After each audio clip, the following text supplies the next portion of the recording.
You can see the power in it. Staring into the murky current, we're awaiting the arrival of one of the oldest species on Earth. We're on the banks of the River Severn. It forms part of the border between England and Wales, and it's 11 o'clock at night. Believe it or not, this is the perfect time to go fishing for a critically endangered species, the European eel. Now, you might be squirming yourself, thinking, oh, those slippery black characters, but the health of European rivers depends on them. It's a 100 million year old enigma that keeps fishermen like Jason Sparrow guessing. So what are the numbers like that you're getting right now, Jason? What's that, probably about 30. And is that a good dip, as you call it? I'd like more, but I'm not going to complain because I'm catching something. Eel numbers have been declining for hundreds of years, with a marked acceleration between 1980 and 2010, seeing numbers across Europe plummet by as much as 95%. So how many generations of your family have been coming out here on the River Severn? Obviously, my dad, I can always remember my granddad doing it, and my great-granddad used to do it, so 4 generations. Over 300 UK licences are still available for a regulated fishing season. Because each year, you know, you get a lot of new people doing it. You know, they hear about the few quid you can earn, so they're like, let's get in on that. Yeah. So maybe, you know, they should cap the licences. 60% of the catch used to be sold to exporters for around £150 to £200 a kilo for restocking. The other 40% could be sold for consumption for a premium price. But the new Brexit trade deal has stopped export of the 10 to 15 million eels that used to go to Europe. Now the market's wiped out, some fishermen and women have chosen to volunteer their time to restock within the UK. And does it feel good to be sort of restocking them, putting something back? Oh yeah, definitely, yeah, it's always good to put something back. You can't keep take. Yeah. All eels caught tonight are brought together to recuperate before being released. But their chances of survival are slim. The long-term consequences of Brexit are also unknown, and organised crime has a multi-billion-dollar black market to feed. So what next for the European eel? Morning on the River Severn. I've been joined by Andrew Carr, chairman of the Sustainable Eel Group, or SEG. Nice crisp morning. Yeah. I'm just looking at the bank there. Is that how high up it comes? Yeah, that's right. I'm about to see a natural phenomenon known as the Severn boar. I'm starting to get a little bit excited because it's close now, isn't it? Yeah, it'll be here in 10 minutes is my guess. The boar is formed when the rising tide moves into the Bristol Channel and Severn Estuary, which forces the water upstream, hopefully bringing with it millions of glass eels. This is the second greatest tidal range in the world. And this tidal stream that we call the Severn Boar is the perfect free ride for the elvers up the River Severn. They're surfing it, basically. They're surfers. They're the original surfing dudes. I can hear it coming. That's the boar. Oh yes, you can hear that roar in the background. That's it coming down. That's it, 200 or 300 metres away. Wow. Today it's more of a surge than some of the spectacular waves seen before, but you can see the water rise many metres in minutes. This occurs twice a day at certain times of the year and is associated with the full moon. The glass eels begin to arrive around February, peak in April, and can continue until June. And so where have they come from to be here in the Severn? Okay. The eel's life cycle is extraordinarily complex. It's a very long-lived species. And we think it starts in the Sargasso Sea at the bottom of the Bermuda Triangle. Oh, sounds ominous. This is not a great place to be born. The odds are never on the eel side. Eels begin life as eggs in the North Atlantic Sargasso Sea. It's thought they drift as larvae for about 1 to 2 years, covering 4,000 miles northeast in the Gulf Stream. On the journey, they morph into leaf-shaped leptocephalus to catch the current, and it's thought only 1% of the eggs survive. As they approach the freshwater rivers of Europe and the UK, they evolve into glass eels, which make their way upriver using the tides. Over a period of weeks, they become darker in colour and are called elvers. They'll spend around 5 to 25 years there, which is most of their adult life, and grow up to 1 metre long. They develop into the adult stage of the yellow eel first, before finally transforming into silver eels when they start to become reproductively mature and swim back to the Sargasso Sea. There they spawn and die. The females definitely get the worst deal. They're literally, the females, are 1 million eggs a kilo, and a big female is 2 or 3 kilos. Shush! And by the time she arrives, the scientists tell me, she's 85% eggs, absolutely shattered. She's just a vehicle for carrying. I bet there's a lot of feminist eels out there. They're fed up. Yeah. Eels play a huge role in ecosystems as scavengers, eating such things as mosquito larvae and dead fish. And they in turn are eaten by bigger fish, birds and otters. They're not as cuddly as a panda, but keep the balance in freshwater environments. Andrew and the SEG are attempting a common environmental juggle, trying to accelerate the eel recovery while keeping the traditions alive and support the local economy in a sustainable way. And fishermen, or elvermen as they are called, are a big part of the plan. People might be sitting at home and saying, well, hang on, why are you fishing an endangered species? Well, the thing about fishing for them is you can assist their migration over the barrier. So you're giving them a human-assisted 10, 20, 30-mile ride and then releasing them, and modern language, we're calling it rewilding. We're rewilding them above these barriers. And this assistance will reduce the mortality substantially. These barriers are the weirs, floodgates, locks and hydropowered stations that block the glass eel's migration all the way upriver. There's been a 93% decline in freshwater migratory fish in the UK and Europe. A study by Swansea University estimates that 99% of the UK's rivers are fragmented by barriers and sluice gates like this that stop eels moving from the river to the wetlands. Look at that view. It's gorgeous, isn't it? A proper wilderness. Yeah. But is it really a wilderness?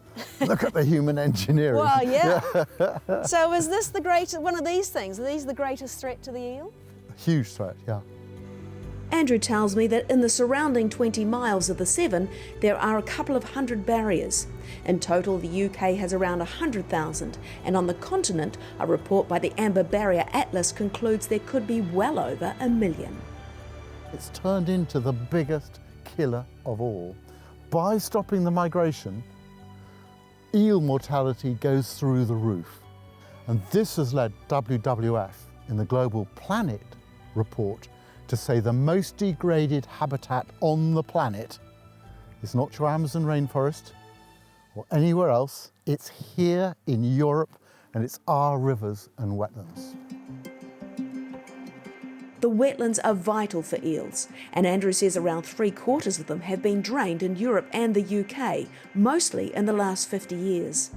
This area historically would have been a wetland, a marshland, perfect eel habitat, and they've been drained. So it's just another example of a loss of habitat for the eel? Yes. Wetlands are the most important habitat for eel.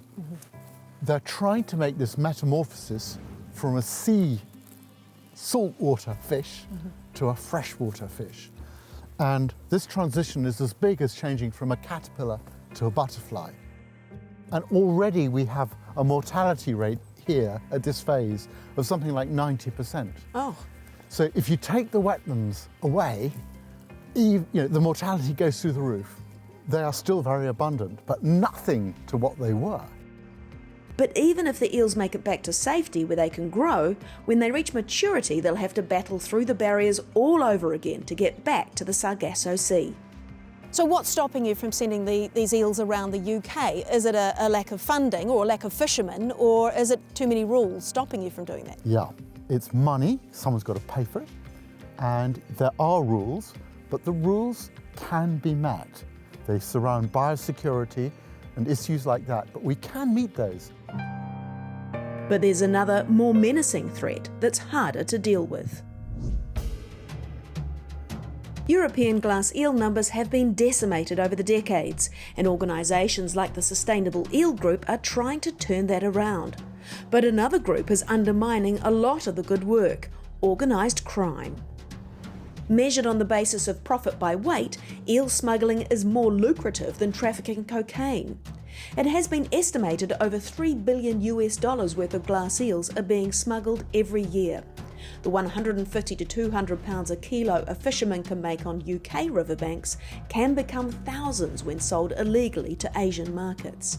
That's what people forget, is how much organised crime is behind the eel trade. Eels have taken up most of Ian Guildford's time in his role with the UK Wildlife Crime Unit.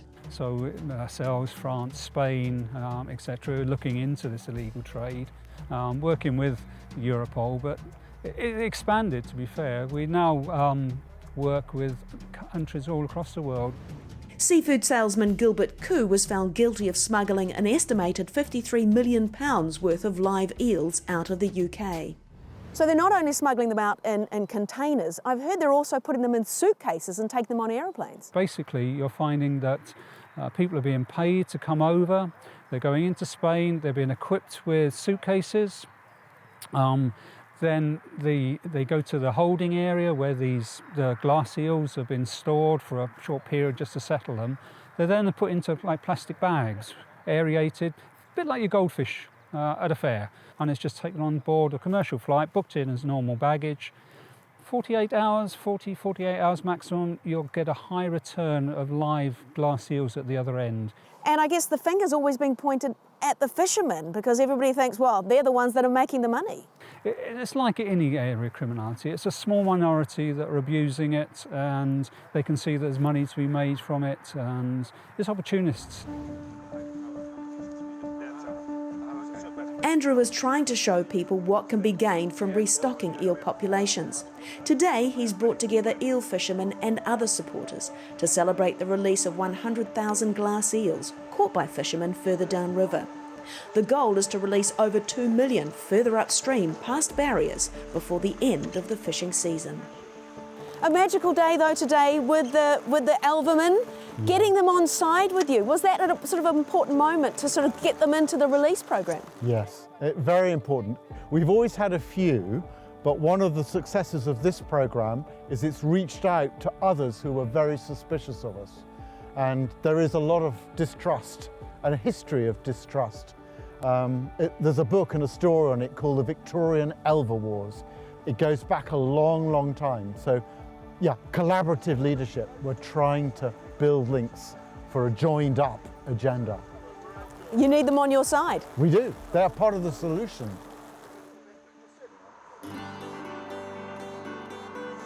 Another part are fish passes, structures large and small built beside weirs and other barriers to enable migratory fish and eels to move upriver. In 2020, we visited the construction site of the Diglas Weir Fish Pass in Worcester with Jenny Hermely from the Canal River Trust, who's seen firsthand the almost impossible task fish face. I was here a few weeks ago, probably 8 weeks ago, watching salmon attempting to cross this weir. And it was heartbreaking, I think, actually seeing them trying and really powering up towards the weir crest and then slipping back down and making any number of attempts. This pass is one of 4 to be built by several partners involved in the Unlocking the Severn project. Eels are actually quite affected if there's too many eels concentrated in one place. They don't want to be in competition with each other. They don't want to be a big group of eels that attracts predators. So they want to spread out from each other. And when they hit a barrier like this, they have a problem because it's much more difficult for them to disperse and access a much wider range of habitats. So eels will tend to come up the sides of the river, clinging to the habitats on the side. So some of them will find our fish pass and they will be able to negotiate the low flow parts of the fish pass, which is great. This is the biggest deep vertical slot pass in England and Wales. It needs to be this big because of the species they're targeting, such as twait shad and salmon. It's hoped eels will also use the pass. Richard Harrison is my concrete tour guide. So Richard, so this is where they come upriver, and then Yep. this will be an open space there with the Yeah, doors. so they come upriver, they'll typically work their way across the weir. So we're quite fortunate the way the weir's angled here, so they'll naturally want to work their way to the entrance to the fish pass. So it's 100 metres long, is that right? 100 metres long, 8 metres wide, 8 metres deep. Yeah. Let's go down. I want to see if it's 8 metres deep, but you're going to fit a lot of fish in here, Richard. Just a few, hopefully. Ready for the whales to come in. Apparently it'll fit 36 blue whales. Oh, now Yeah. that's a good stat to have for Christmas parties. I feel like we're going downhill. Is that right? We are going downhill at the moment, Okay. and which will effectively be uphill for the fish because they'll be working their way through the fish pass in that way. Okay. So each of these areas is slightly stepped down, so they're going to be stepped up. Why haven't you just got one big long chute? So behind us here we've got a 2 metre plus high weir. So in the fish, the way that the dynamics of how the fish will work is that they can only go up certain gradients at a time, which is why we've got here a sequence of 11 pools in total, and each one's got a gradient gain of about 200 millimetres to roughly correspond with the height of the weir to enable them to slowly work their way through and not have too much flow, which will prevent them from working their way through the fish pass. So all these shapes are designed so that these are fish-friendly shapes, are Yes, they? they're specifically designed that way, yeah. So we have an angled run-off here, so it's designed so the water will flow through the fish pass. It'll hit this angle, and it's designed to come in, and you'll see this behind here is it's called a C-section, and it's shaped in a C, and the water it'll hit that C-section, and that breaks up the energy in the flow, dissipates energy, and then sends the water back round. And the fish, as they work their way through, so there's one of these slots on either side, so there's one here and one just over there. It's about 1/2 metre wide, and then the intention is in each pool, the fish can take a short breather. So normally behind this section, this is known as the nib section, so they'll typically have a bit of a breather in here. It might be a few hours, could be less, and then they work their way into the next pool and gradually work their way through to the top end of the fish pass. Months later, thanks to a few pandemic delays, we're back to see Jenny. So the fish pass is open, but are there any fish? Well, I'm very pleased to report that yes, we definitely have fish already using the fish pass. We don't expect to see the eels very often. They will be creeping along the stones in the bottom of the pass. And how long will it take before you know how successful this has been? Well, I think the real success will come over the very long term because what we're trying to do is reconnect fish to their historic spawning grounds. So it will take a number of generations to see the benefit of that, to see really vibrant populations of these migratory fish back on the river. But in the meantime, we have lots of ways that we're monitoring. We've actually tagging 2/8 shad at the moment down in Tewkesbury where you were earlier, and we'll be able to monitor them from acoustic tagging as they approach the pass, as they move up the river, and we even fit another kind of tag that specifically monitors them as they move through this pass so we can see how they interact with the structure. Fantastic. So far, so successful. Exactly, yeah. It may feel like a lot of fuss and money over a few fish and eels, but as the world wakes up to what we're doing to our oceans, people like Andrew are working hard to make sure our freshwater environments get the attention they deserve too. And slowly but surely, it seems the efforts to increase glass eel numbers are working. This is a very precarious spot, but it's a very privileged spot because I am going to release about 3,000 of these little glass eels. And we've given them a lift up the hill by about, or up the stream I should say, by about 12 miles. And it means that they don't have to go through all those other barriers. So it's just a little less sort of hard work that they have to do. So we'll just tip a few in here and let them go. Woo, look at them all, amazing. There we go. And they're off. Oh, amazing. Good luck. Go forth, multiply. Can we get them off that endangered list? This is the goal. It's not just the list, it's much more that their numbers increase again. We can show it through measurement. The graph is going up. Okay, it's not going up like that yet, but it's going up steadily. But it's not going to be solved in my lifetime. This is a multi-decadal journey.